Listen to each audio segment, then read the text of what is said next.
नमस्ते दोस्तों, स्वागत है आपका मेरे चैनल में। आज की कहानी है बहू है या नौकरानी, हृदय स्पर्श कहानी। पूरे 5 साल बाद दीपक अमेरिका से लौटा था। अमेरिका में एक कंपनी के लिए दीपक काम करता था। दीपक अपने देश और अपने घर लौटकर बहुत खुश था और एयरपोर्ट पर उतरते ही दीपक की नज़रें अपने परिवार वालों को खोजने लगी थी। जल्दी ही उसने अपने माँ पापा, भाई भाभी, बड़ी बहन और खुद की 2 साल की बच्ची भी एयरपोर्ट पर खड़े नज़र आई। लेकिन उसकी नज़रें किरण को खोज रही थी। वो सोचने लगा कि किरण मुझे मिलने आई क्यों नहीं, और ऊपर से उसने हमारी छोटी सी बच्ची को भी यहाँ भेज दिया। दीपक एयरपोर्ट पर सबसे हंसी खुशी मिला। फिर उसने किरण के बारे में पूछा तो उसकी दीदी बोल पड़ी, भाई वो घर पर ही है, तुम्हारे लिए खाना तैयार कर रही है। वह तो आज ही तुम्हारे आने की खुशी में काम करने लगी है, वरना तो वह कोई काम करती कहाँ है। दीपक ने अपनी बेटी को प्यार से उठा लिया, लेकिन उसकी बेटी उसे देखकर रोने लगी।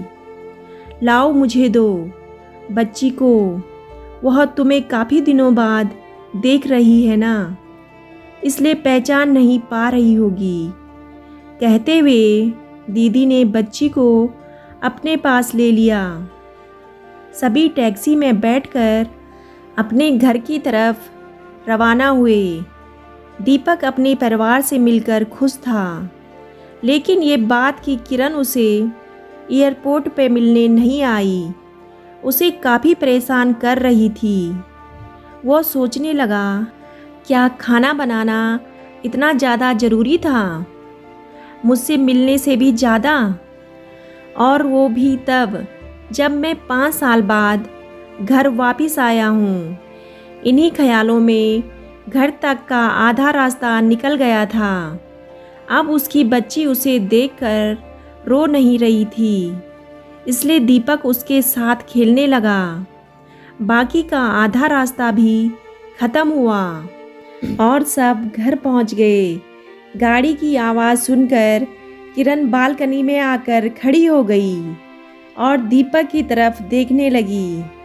दीपक भी जैसे ही गाड़ी से उतरा, उसने पहले बालकनी की तरफ नज़रें घुमाई, जैसे वह किरण को ही देखना चाहता हो। किरण दीपक भी एक दूसरे को देखकर मुस्कुराए और सभी घर के अंदर गए।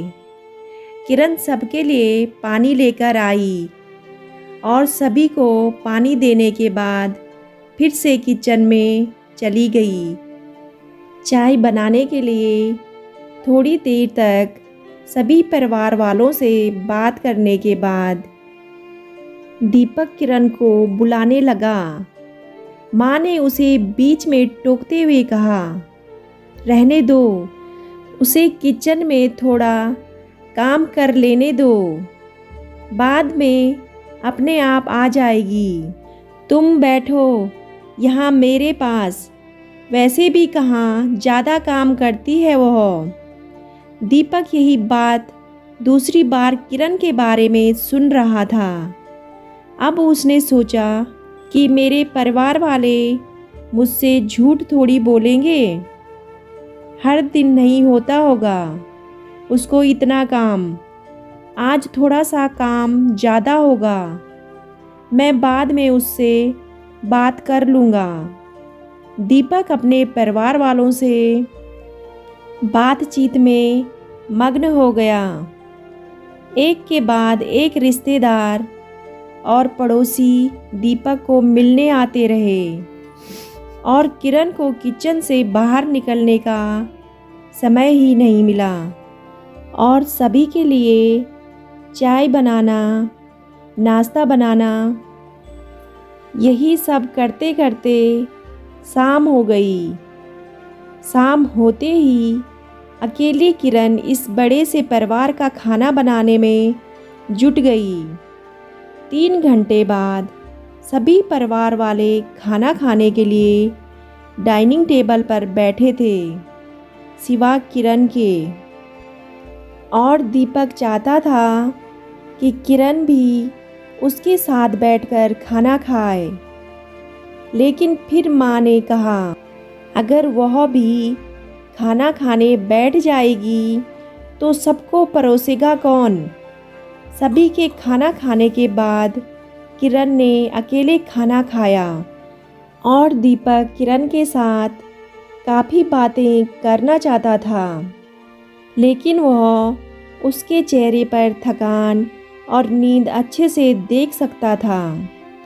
किरण सोने ही वाली थी कि उसकी छोटी बेटी रोने लगी, तो किरण तुरंत उठकर किचन में दूध बनाने के लिए चली गई। जब सुबह बच्ची की रोने की आवाज़ आने लगी तो दीपक उठा और किरण को पुकारने लगा। जब किरण पास नहीं दिखी तो उसने बच्ची को चुप कराया और फिर से सुला दिया। दीपक बाद में किरण को देखने लगा तो किरण उसे फिर से किचन में मिली, जो सुबह सुबह ही जल्दी उठकर घर वालों के लिए चाय नाश्ते की तैयारी में लग गई थी। अब दीपक सोचने लगा, माँ और दीदी तो कहती थी किरण ज़्यादा काम नहीं करती है, लेकिन जो मैं देख रहा हूँ वो तो कुछ और ही है। दीपक अब सब समझ गया था, पर वो अपनी माँ को ऐसा नहीं बोल सकता था कि किरण से ज़्यादा काम ना कराया करो। इसलिए अब उसने खुद ही किरण की मदद करना शुरू कर दिया था। दीपक के हाथ बटाने से किरण को थोड़ा अच्छा लगने लगा था। पहले जहां उसका चेहरा थकान से उतरा रहता था, अब उस पर थोड़ी थोड़ी चमक आने लगी थी। दीपक ने कुछ दिनों में ही ये महसूस कर लिया था कि किरण अब वो किरण नहीं रही थी जिसे दीपक शादी करके लाया था। वो तो कोई और ही थी, जो तोते की तरह बोलती थी, और ये किरण तो बिल्कुल चुपचाप है, गुमसुम है। ऐसा लगता है जैसे किसी के दबाव में हो, किसी डर की वजह से सहमी हुई हो। दीपक किरण को उसके काम में और ज़्यादा मदद करने लगा। दीपक का ऐसा व्यवहार अब घर वालों को खटकने लगा। घर के सभी बड़ों और उसकी दीदी ने मिलके दीपक को समझाया, तुम अपनी बीबी की मदद करते हो, उससे हमें कोई ऐतराज़ नहीं है, लेकिन तुम्हें भी एक हद तक ही ऐसा करना चाहिए। जब तक कोई तुम्हें ऐसा करता ना देख रहा हो तब तक सब ठीक है, लेकिन जब कोई तुम्हें बीवी के होते हुए बर्तन धोते देखे तो वो अच्छा थोड़ी लगता है। और सोचो, आगे चलकर किरण को तुम्हारे हेल्प की आदत पड़ गई तो तुम्हारा अपने काम में ध्यान लगाना मुश्किल हो जाएगा। दीपक हमेशा से ही अपने परिवार वालों की बात मानता आया था। जिस तरह से सब ने दीपक को समझाया था, दीपक भी उनकी बातों में आ गया। अब दीपक किरण की मदद करने से कतराता था। कभी कभार वह बच्ची के लिए दूध गर्म कर लिया करता, उससे ज़्यादा कुछ नहीं। घर वालों ने दीपक को विदेश जाने से मना कर दिया और उसे कहा कि यहीं पर कुछ काम कर लो। दीपक ने अब घर से ही काम करना शुरू कर दिया। उसका परिवार भी बढ़ गया। अब उसे 2 बेटियां और 1 बेटा था। दोनों बेटियां स्कूल जाने लगी थी, लेकिन बेटा अभी भी छोटा था। जितना दीपक कमाता था उतना सबके लिए काफ़ी नहीं था। काफ़ी सोच विचार करने के बाद दीपक ने यह फैसला किया कि वह अब किरण के साथ शहर में जाकर रहेगा, जहाँ पर किरण भी काम कर पाएगी और वह घर से ही अपना काम शुरू रखेगा। इस तरह से वे अपने पैसों की तंगी को पूरा करेंगे। परिवार वालों ने भी दीपक को इजाज़त दे दी। दीपक चाहता था कि माँ उसके साथ रहे, लेकिन माँ को शहर में आना मंजूर नहीं था। माँ बड़े भाई के साथ रहने लगी। शहर में अब किरण नौकरी करती और दीपक घर से ही अपना काम करता। कई साल ऐसे ही बीत गए। किरण अब घर का काम और बाद में बाहर का काम करके पहले से भी ज़्यादा थकी थकी रहने लगी। परिवार वालों की दीपक के दिमाग में डाली बातें अभी भी उस पर असर करती थी। वह यहाँ पर भी किरण का हाथ नहीं बटाया करता। दीपक अब दिन रात अपने काम में ही मसरूफ़ रहता था। कभी कभी किरण उससे कहती कि मुझे अच्छा नहीं महसूस हो रहा है, मुझे डॉक्टर के पास ले चलो।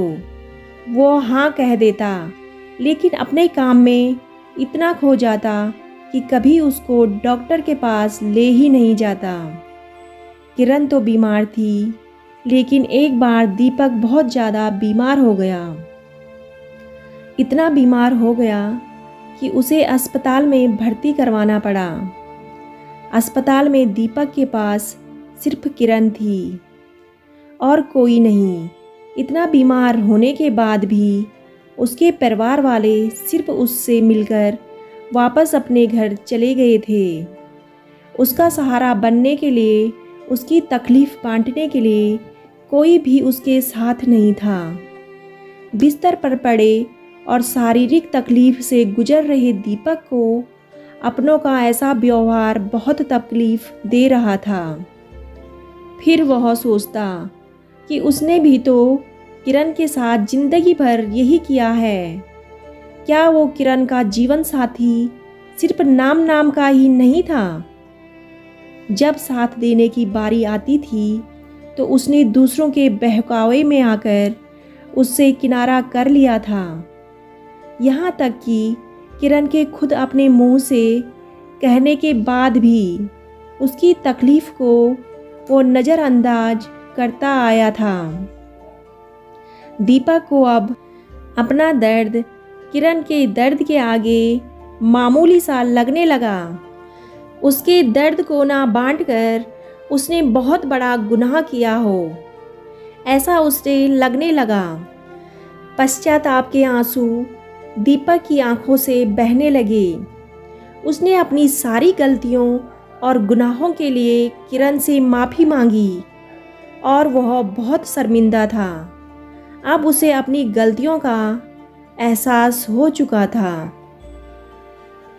दोस्तों, जीवन साथी का मतलब होता है जीवन के हर उतार चढ़ाव में, जीवन के हर मोड़ में जो साथ दे और हर दुख सुख में साथ दे और उसे समझे।